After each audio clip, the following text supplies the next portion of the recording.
everybody. The next step we're doing is marking and drilling the holes for the hardware. So first of all, you have to determine what hardware you're going to use because they're different lengths, different sizes, and you need to know where you're going to mark and drill your holes. So once we decided what hardware we were going to pick, I bought this handy dandy little hardware drilling guide. And basically what you do is you just measure the center of the drawer. I'm doing a drawer right now. And we already pre-measured and figured out which holes were going to be used for the size of the hardware that we decided to use. Circled in red. So I marked them in red just so I don't have to try to remember which ones they are all the time. You just put this handy little tool flush against the top edge, and I line up the center holes with the center mark that I made underneath previously, and then mark the two holes and then drill them. I use a 3/16 inch drill bit. That's what they recommend to use on the hardware. I drill from the front. You always drill from the side, the finished side, and I'll show you why in a second. Because when the drill pushes through the opposite side of the wood, a lot of times it will splinter like this. So you want that splinter to be on the unfinished side, not on the front. Good point. I learned something new. Another thing is if you drill into another piece of wood like I'm doing, it prevents the splintering a little bit, but because you're pushing out that wood, it will typically splinter. And then on the doors, because it's lined up a little differently, we had a pre-existing hole from the previous knobs, so I'm going to use that, so I only have to mark and drill one additional hole. So I did the same thing. I already have my marked spots. I line it up, I center it on the bar, draw the line, and then drill a hole, and then the handle will go on like so. Voila! So now I have, whatever, 40 something drawers to drill. It's a time-consuming project, but it will look fabulous. Thank you, Jimmy. You're welcome. Whatever it's called. Well, hello. It's another happy Saturday morning over here at the Weir Kitchen project. Jimmy is building stuff up there. So we are putting cabinets on top of the existing cabinets. So he built all of the, what is this, just the parts of the boxes. The backs inside. The backs, see it says back one. So the backs and the sides of all the boxes, and now he's basically filling in the bottoms of the top of those cabinets because there's going to be glass all up there. Glass. Hey everybody, this is one of the places that we lost some of the footage that we recorded. And that footage was me building the boxes, the new cabinet boxes, for up on top of the existing cabinets. So I'm just going to explain a little bit about what I did here and show you some pictures. So basically I measured the boxes to mimic the cabinets below them. So every box was lined up to rest evenly on top of the existing cabinet boxes. And as you look at these pictures, you'll see that there were a few gaps in between the boxes, and that's because there's actually gaps between the cabinet boxes. And those gaps will eventually be covered up with trim wood that will be the same width as the cabinet trim wood underneath it. So everything will line up perfectly once this is all done. You can see I also measured it so that the boxes were an inch or two from the ceiling, and there were a few reasons specifically for doing that. One was that it's easier to put the boxes up there, fit them in, maneuver them around. The second reason is I was going to cover that gap with the crown molding so you wouldn't see it. But the third reason was to leave a gap or workspace up above the cabinets to run wires for the in-cabinet lighting that I'll be putting in later in the project. One of the other things I did when I built these cabinets is I measured again before I cut any wood. And once the boxes were built, I put them all up on top and dry fit everything to make sure it lined up as planned, made any adjustments that had to happen. And then I took the cabinets back down and painted all the interiors, first again with primer and then with finished paint color, before I lifted them back up to do the final coats of paint, which didn't happen until after I screwed them and bolted them to the wall and the cabinets underneath. Then I filled those screw holes with wood putty and did the final coats of paint.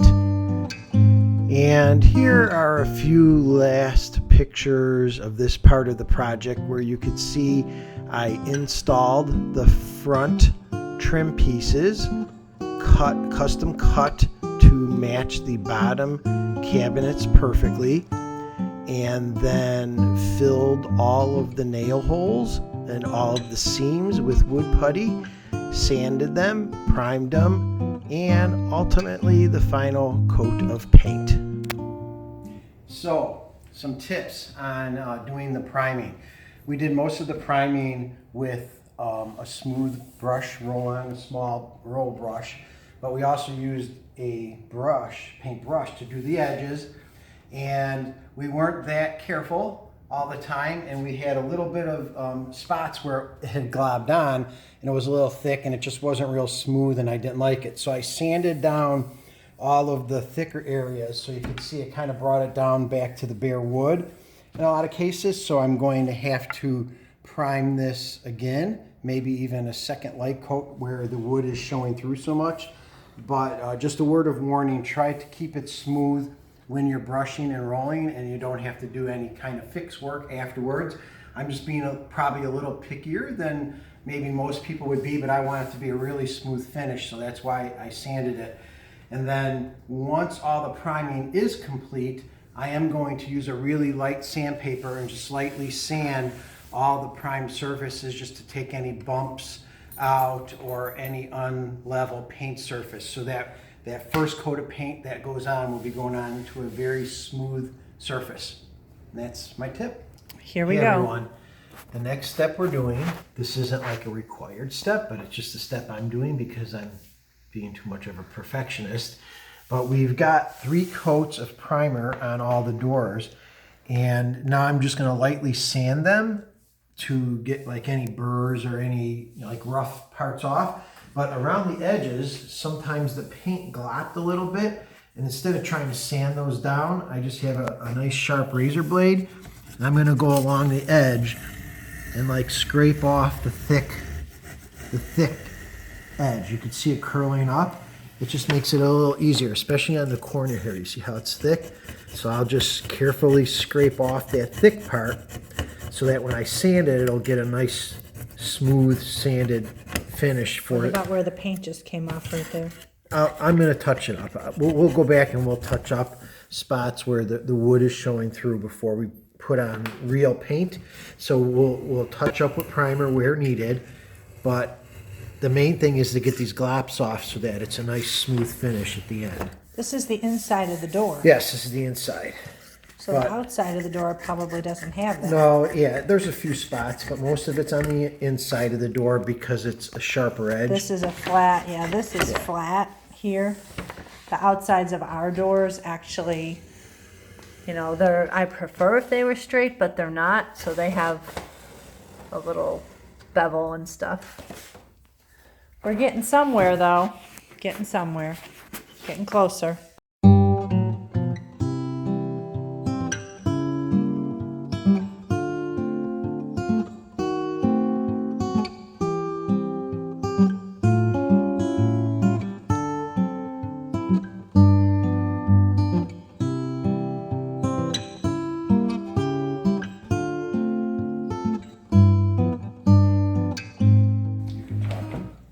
Go ahead.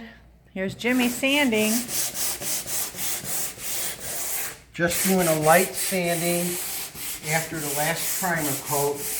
And this is just so that when we get ready to apply the real paint, this is all still primer, it'll just be a nice smooth surface, because the primer we went on with a roller and a brush, so there still could be some high spots or some bumpy finish. So I'm just lightly sanding it, take down any raised surfaces so that when the real paint goes on, it'll be going on to as smooth of a surface as possible.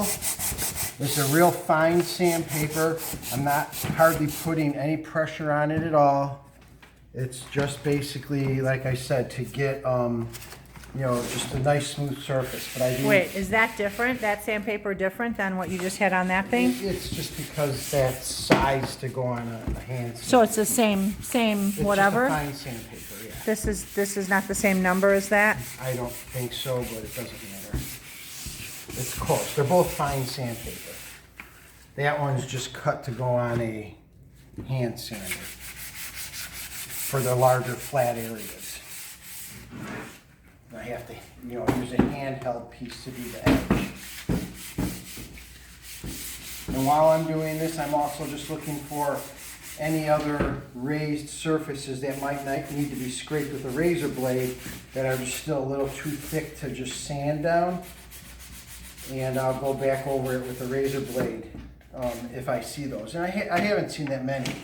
And if you look, there's a couple spots when you sand, like here, that will need to be touched up.